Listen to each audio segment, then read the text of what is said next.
आप सही भक्तों को राधे राधे। तो आज हम सही भक्तों के लिए मोर पंख के द्वारा होने वाला एक ऐसा महाप्रयोग बताते हैं।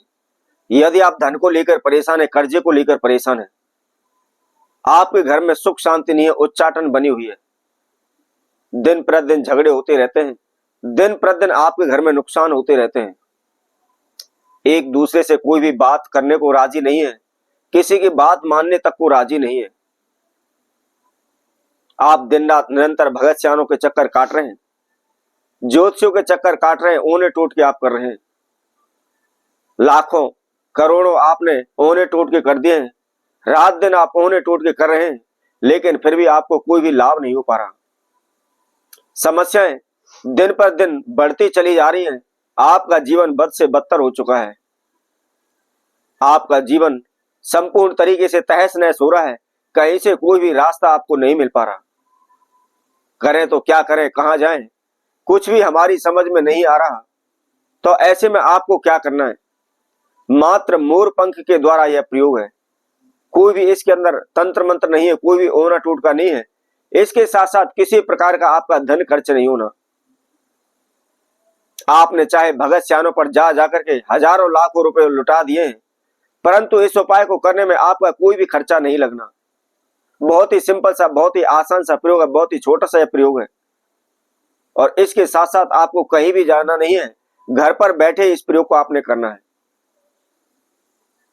मोर पंख की महिमा आप सभी जानते होंगे, आपने देखा होगा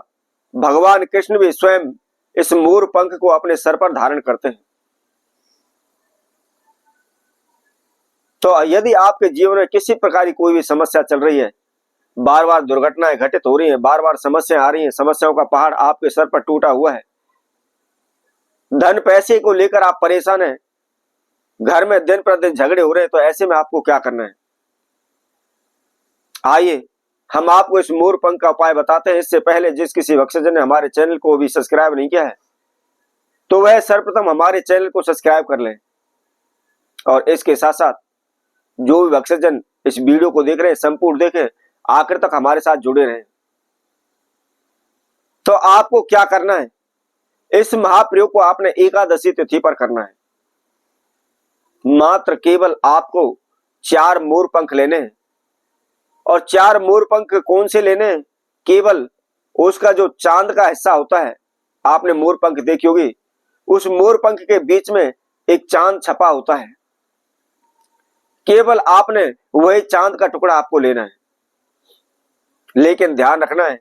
उसको आपने को काटना नहीं है, तोड़ना नहीं है। यदि आप बाजार से भी खरीद कर लाते हैं, तो कोई भी देख करके एक छोटा सा मोर पंख लेकर आए, ज्यादा बड़ा लाने की आवश्यकता नहीं है, क्योंकि ज्यादा बड़ा यदि आप मोर पंख लेकर भी आते हैं,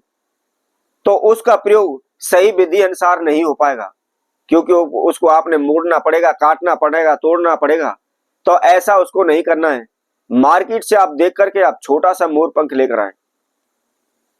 4 की संख्या में लाने, आपने 4 मोर पंख लेकर आने हैं। किस समय पर लाने हैं, आपने मान लीजिए एकादशी को हमने आपने इस प्रयोग को बताया कि एकादशी पर आपने करना है, तो एकादशी से एक दिन पहले 10वीं तिथि पर आपने इन मोर पंखों को लेकर आना है, और एकादशी वाले दिन सुबह के समय आपने इस प्रयोग को कर देना है। क्या करना है, नहा धोकर के फ्रेश होकर के धुले वस्त्र धारण करके अपने घर में, अपने मंदिर में आप एक घी का दीपक प्रज्वलित करें, धूप दीप दिखाएं, घर में झाड़ू पोछा करें, अच्छी तरह से सफाई करें, और सफाई करने के बाद आपने क्या करना है, उन 4 मोर पंखों को लेकर के सर्वप्रथम किसी भी मंदिर तीर्थ में जाकर के, जहां भी कृष्ण भगवान की प्रतिमा है या श्री हरि विष्णु की प्रतिमा है, उसके चरणों में समर्पित करना है, और हाथ जोड़ करके अपना नाम एवं बुद्ध का उच्चारण करते हुए आपके जीवन में जो भी समस्याएं बाधा आ रही है, उनके लिए आपने प्रार्थना करनी है। और प्रार्थना करने के बाद आपने उन 4 के 4 मोर पंखों को इसे वहां से उठा करके आप अपने घर ले आए। घर ला करके आपने क्या करना है, सर्वप्रथम एक मोर पंख आपने जहां भी मंदिर पूजा रूम बनाया हुआ, आप घर में जोत बत्ती करते हैं, उस स्थान पर पूजा रूम में आप उस मोर पंख को रख दें। अब इसके साथ साथ आपने दूसरी मोर पंख लेनी है, उस दूसरे मोर पंख का आपको क्या करना है, जो आपके घर का डाइनिंग रूम होता है, जिसको हम लोबी बोलते हैं, या गांव की भाषा में अपने घर का आंगन जिसको बोलते हैं, चौक जिसको बोलते हैं, आपने उसमें लगाना है। लेकिन ध्यान रखें, आपने पूरब की दिशा की तरफ आपने उस मोरपंख को लगाना है। ऐसा ना हो जहां मर्जी आप उसको लगा दें, चाहे आप दक्षिण दिशा में लगा दें, उत्तर दिशा में लगा दें, जहां मर्जी लगा दें, ऐसा नहीं करना। मात्र केवल पूरब की दिशा में आपने उस मोरपंख को लगा देना है। अब इसके साथ साथ क्या करना है, आपने जो तीसरा मोरपंख है, तीसरा मोरपंख को लेकर के आपने घर के मुख्य द्वार पर बाहर की साइड आपको लगाना है। अंदर की साइड आपको नहीं लगाना, ये आप ध्यान रखें। आप अपने घर के मुख्य द्वार पर बाहर खड़े हो जाएं और मेन गेट पर बाहर की साइड आपने उस मोरपंख को लगा देना है। इसी तरह आपको चौथा मोरपंख लेना है और चौथा मोरपंख लेकर के आपने कोई भी सफेद प्लेन कागज लेना है और सफेद प्लेन कागज लेकर के उस पर आपने हल्दी के द्वारा ओम श्रीम लिखना है। ओम श्रीम लिखने के बाद